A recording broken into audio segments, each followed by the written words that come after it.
जय हिंद साथियों, नमस्कार। जब बात अरावली के मान सम्मान की आएगी तो राजस्थान का प्रत्येक व्यक्ति पहली पंक्ति में खड़ा हुआ मिलेगा।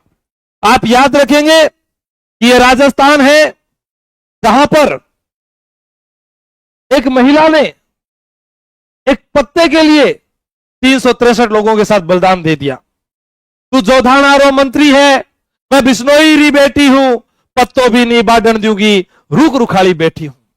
अरावली हमारी मां है साहब। लेकिन यहां पर भी कितने दोगले चेहरे नजर आए।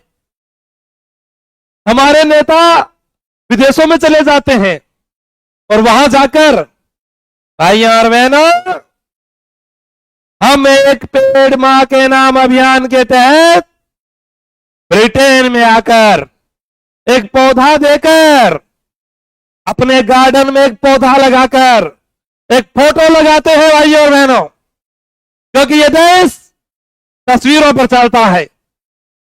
इस देश में हम कहेंगे एक पेड़ मां के नाम अभियान के तहत पौधा लगाइएगा, हम वैश्विक स्तर पर अपनी छवि सुधारेंगे। ये दोगली राजस्थान सरकार, हरियाणा राजस्थान कहते हैं साहब 10 करोड़ पौधे लगाएंगे। वाह! अरावली हरित विकास परियोजना के तहत हम 250 करोड़ का बजट पास करेंगे। सही बोल रहे हो आप लोग। आप जो है यहां पर औषधीय पौधे लगाओगे, पहले वालों को काट दोगे, अब लगाओगा। हां, सुप्रीम कोर्ट कहता है कि 100 मीटर तक की जो पहाड़ियां हैं वो अरावली का हिस्सा ही नहीं है साहब, वहां खनन किया जा सकता है। भू माफिया, खनन माफियाओं ने पहले ही इस राजस्थान में अरावली पर 8% तक खनन किया, 8% तक खनन किया है। 8% खनन करके जो नुकसान हुआ, नुकसान किसको हुआ? उस सिपाही को हुआ साहब जिसके ऊपर से एक ट्रोला चला जाता है, उस बेटे को हुआ, उस मां को हुआ जिसने अपने बेटे को खो दिया इन खनन माफियाओं के कारण, भू माफियाओं के कारण। लेकिन ग्रीन बजट आता है, हरियाणा राजस्थान आता है, एक पेड़ मां के नाम अभियान आता है, अरावली हरित विकास परियोजना के तहत करोड़ों का बजट पास हो जाता है। सुप्रीम कोर्ट जो है आदेश दे देता है, लेकिन इस अरावली की गोद में पले बड़े हुए हमारे सांसद, हमारे पर्यावरण मंत्री उसका विरोध नहीं करते। वो कहते हैं कि सही हो रहा है। कैसे सही हो रहा है? आप पहले माइनिंग से पैसे कमाओ, फिर एयर प्यूरिफायर लेकर आओ, उसके बाद में डॉक्टर्स के पास जाओ और उसके बाद उसी जंगल में जाकर एक फार्म हाउस बनाओ। यानी वो जंगल काटो और फिर फार्म हाउस के लिए आपको फिर से जंगल चाहिए। जब कोरोना आया था साहब, मुंह पर मास्क लगा लगा के घूम रहे थे, लेकिन एक दिन ऐसा आएगा जब आपको ऑक्सीजन सिलेंडर अपने हाथ में लेकर घूमना पड़ेगा। पैसे से सांसें नहीं खरीदी जा सकती। अरावली को नष्ट करने की बात कर रहे हैं। अरे कैसे भूल जाते हैं आप, इस अरावली से कितनी नदियां निकलती है।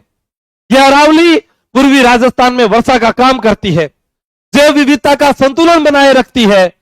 आप कहते हैं भाइयों और बहनों, हमारे देश में चीते खत्म हो गए, हम दूसरे देशों से चीते लाकर हमारे अभ्यारण्यों में ला रहे हैं। यह अभ्यारण्य समाप्त हो जाएंगे तो जीव जंतु रहेंगे कैसे? जब अरावली नहीं रहेगी तो इनका विकास कैसे होगा? ये भी तो आखिर इसी की कोख में पले बड़े हैं। लेकिन नहीं भाइयों और बहनों, हम नेता नांगर है, हमको पैसा चाहिए। ये विकास के नाम पर जो दोगला चेहरा है, इस राजस्थान के युवाओं ने ठान लिया, ये राजस्थान के माई बापों ने ठान लिया, तो इस बार यह आंदोलन नहीं, ये पूरे देश के लिए इतिहास बन जाएगा। कैसे भूल सकते हो आप चिपको आंदोलन को? कैसे भूल सकते हो अमृता देवी बिश्नोई को, जिसने कहा कि सिर साटा रूख बचा तो भी सस्तो जाड़, एक पत्ते के लिए जान दे दी, और यहां पर अरावली लेने के लिए आ रहे हो। या आप 90% अरावली खत्म कर दोगे, इन खनन माफिया भू माफियाओं को दे दोगे, कैसे होगा? ये बिश्नोई समाज एक एक बूंद तक डटा रहेगा। आप याद कीजिए मेवाड़ की उस धरा को, राणा प्रताप के स्वाभिमान को, जिन्होंने महल त्याग दिए और उन मुगलों को हराया। तो इस अरावली का सहारा लेकर हमारा इतिहास जो आज पूरा विश्व पढ़ता है, वो इस अरावली के कारण पढ़ रहा है। वो छापामार पत्ती जिसने हमें बचाया, हमारे पूर्वजों को सुरक्षा दी, वो अरावली। जल जंगल जमीन की बात करते हैं वो आदिवासी भाई हमारे, तो आज इसके संरक्षण के लिए, वृक्षों के संरक्षण के लिए आंदोलन करते हैं। राजकुमार रोज जी आवाज उठाते हैं, रविंद्र सिंह भाटी आवाज उठाते हैं, लेकिन बड़े बड़े कदावर नेता जो बूढ़े हो गए, आज उनका एक पैर यहां है और दूसरा वहां जहां होना चाहिए, उनके मुंह से कोई आवाज नहीं निकलेगी। आज हमारे सीएम साहब नहीं बोलेंगे कि नहीं, इस अरावली के जाने से कहा विदेशी पर्यटक इस पिंक सिटी में आते हैं, एक दिन ये पूरी धूल से भरी होगी। तो ठेके धूल खाबासी में ये ब्लू सिटी, जहां जोधपुर के अंदर लोग जाते हैं कि हम घूम कर आएंगे इस पश्चिमी राजस्थान में, वहां टेम्परेचर इतना हो जाएगा कि लोग जल जाएंगे। वो व्हाइट सिटी उदयपुर, जिसे महलों की नगरी कहा जाता है, झीलों की नगरी कहा जाता है, साहब अरावली नहीं रहेगी तो वहां पर पानी कहां से आएगा? कभी सोचा है इन चीजों के लिए? अरावली महज अरावली नहीं है, यह अरावली जीवन रेखा है राजस्थान की। यह मां है जिसने न जाने पश्चिमी पूर्वी राजस्थान को अपने आप में समेटे हुए है। यह आज से नहीं है, विश्व की प्राचीनतम पर्वत श्रृंखला है ये, और उस पर खनन की बात कर रहे हैं। सिर्फ वो भी चंद पैसों के लिए जमीन बेच दिया। यार यहां पर जन्मे, यहां पर पले बड़े लोगों ने सांसद बनाया, मंत्री बनाया, और उसके बाद में आप विरोध नहीं कर सकते हो। और दिखावा ऐसा, ब्रिटेन में पौधा दिखाते हो, आंगन में पौधा लगाकर दिखाते हो, एक माह पेड़ अभियान के नाम पौधे लगाते हो, वो भी व्यापार है साहब। क्या हमसे कोई छिपा हुआ है क्या? 5 रुपए के पौधे को 10 रुपए का दिखाया जाएगा। और अभी चीटिंग ऑपरेशन के तहत आपने अपने ही विधायकों की सूरत देख ली। ये तो दुर्भाग्य है उस खीवसर की जनता का, लेकिन क्या कहें साहब, किसके ऊपर आरोप प्रत्यारोप लगाएं? कल को कहीं किसी और का नाम आए तो फिर कहेंगे कि सर देखिए अब क्या हुआ। लेकिन कोई तो था जो तुम्हारी आवाज उठाता है, कोई तो है जो तुम्हारे लिए खड़ा रहता है। मैंने नहीं देखा उन दूसरे लोगों को साहब। अब तो सोशल मीडिया पर देख रहे हैं, जब अन्याय की बात होती है तो लोग हनुमान बेनीवाल को याद करते हैं, और आज भी उन्हीं के टीम के साथी लाखों की संख्या में ट्रैक्टर लेकर जाते हैं। पूर्वी राजस्थान में लोग इकट्ठे होते हैं। जरूरत कहां है साहब? यहां 200 एमएलए हैं, 25 एमपी हैं, उनका क्या काम है? क्या वो पहले वहां पर मांग नहीं उठा सकते? वो अखबार में नहीं बता सकते कि हम पौधे लगाने की बात कर रहे हैं, कहां लगाओगे? आप जयपुर के पास में जंगल काटने की बात करते हो, आप अरावली को हमसे छीन रहे हो, लेकिन नहीं, हमें जैव विविधता से मतलब नहीं। कैसे भूल जाते हो पंजाब के लोगों को, जब उन्होंने नदियों के आने वाले रास्ते को अपना आलीशान घर बनाने के लिए उस रास्ते की जगह दीवारें खड़ी कर दी।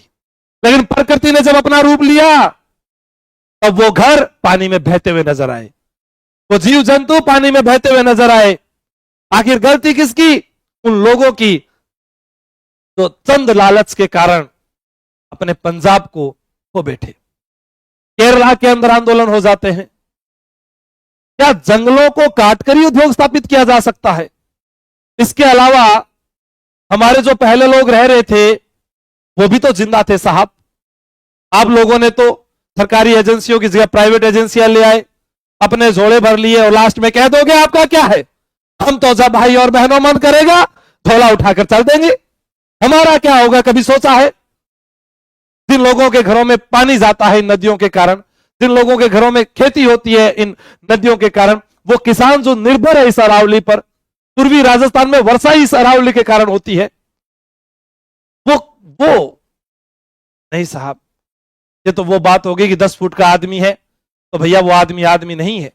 5 उंगलियों में से 2 उंगलियां काम नहीं करती तो इनको काट दो, ये हाथ नहीं है। 100 मीटर तक के जो नीचे की पहाड़ियां हैं वो अरावली का भाग नहीं है।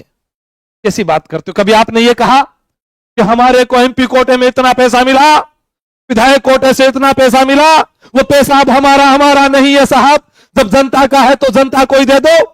आज तक किसी ने ऐसा कहा है क्या? नहीं कहा। चुनाव में इतना पैसा लगता है, कहां से आता है? एक गरीब वो भी तो सपना लेता है कि मैं भी एमएलए बनूं, लेकिन नहीं, हमारे पास में तो पैसा है, हम लड़ेंगे चुनाव, हम खरीदेंगे वोट। और ये भोली भाली जनता चंद पैसों के लिए जो है पता नहीं कहां वोट देना होता है और कहां नहीं देना होता, और बाद में हम भुगतते हैं। आखिर ऐसा क्यों हो रहा है? राजकुमार जी रोत ने बहुत अच्छा किया। मैं ये कहना चाहूंगा, अरावली बचाओ राजस्थान बचाओ अभियान है हमारा, पर सिंदूर का पेड़ लगा के राजस्थान की धरती का सिंदूर ही छीन रहे हैं। बिल्कुल, मैं तो कह रहा हूं ना, सब नौटंकी है साहब, सब नौटंकी है, दिखावा है और कुछ नहीं। हाँ बिल्कुल, सिंदूर का पौधा लगाने से क्या होता है जब आप यहां के लोगों का सिंदूर ही छीन लोगे? अब आप पर डिपेंड है, आप क्या करते हैं। मैंने तो मेरे दिल की जो भड़ास थी वो निकाल दी। हमारे मन में भी कोई भड़ास है तो बड़ा बड़ा वीडियो टेको पूरा राजस्थान के माइन, प्रत्येक व्यक्ति की बात जो है के अंदर तक जानी चाहिए। और माननीय सुप्रीम कोर्ट को हम हाथ जोड़कर गुहार करते हैं, साहब फैसले को वापस लीजिए, यहां संरक्षण मत दीजिए अपराध को, वरना वो फिर कुचले जाएंगे सड़कों पर लोग। वो मां फिर रोएगी कि उसका बेटा आज ड्यूटी से घर क्यों नहीं आया। ये भविष्य है राजस्थान का। यहां पर आने वाले विदेशी पर्यटक पश्चिमी राजस्थान में गए तो गर्मी से जलकर आवे तो गोरा है अटू काला काला भूंगड़ा और चला जाएगा, और अठा आया तो धूल में मिल जाएगा, और बैठा गया तो बिना प्यास के युद्धपुर में मर जाएगा। तो सोचो। बाकी अगर मैंने गलत कहा है तो मेरे साथी बता देंगे, सॉरी। शक्तिमान। जय हिंद, जय भारत।